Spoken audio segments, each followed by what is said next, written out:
Donc en fait, tu es obligé d'un côté d'avoir une couleur noire.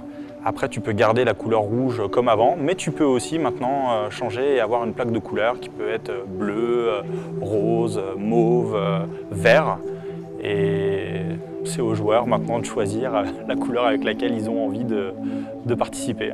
L'ITTF a donné l'agrément des plaques de couleur pour remplacer éventuellement la plaque rouge pour les joueurs qui le désirent. Au niveau de la marque Gevo, on s'est attardé sur la couleur verte.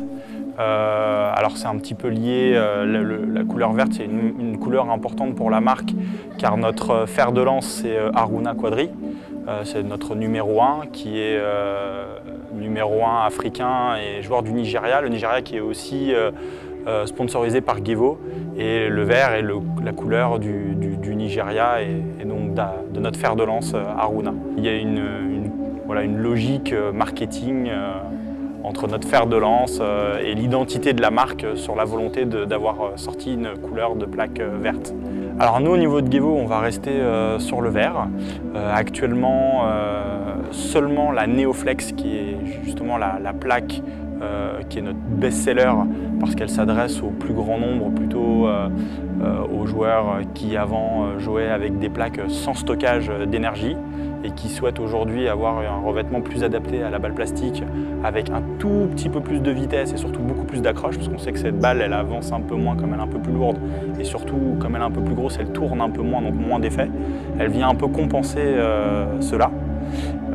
Et puis en décembre, janvier, on va avoir une nouvelle Nexus qui est notre revêtement phare chez Gevo. Une nouvelle gamme, le haut de gamme chez Nexus, qui sortira en décembre-janvier, n'existera que en noir et que en vert. Elle n'existera pas en rouge. Voilà, et donc c'est cette fameuse plaque avec laquelle Haruna jouera en avant-première au championnat du monde à Houston fin novembre.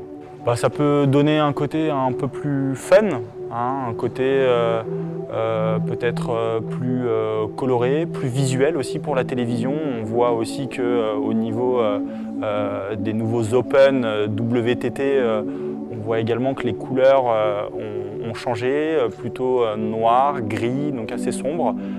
C'est vrai que ce type de couleur peut casser un petit peu cette image assez foncée et donc donner un côté visuel plus sympa.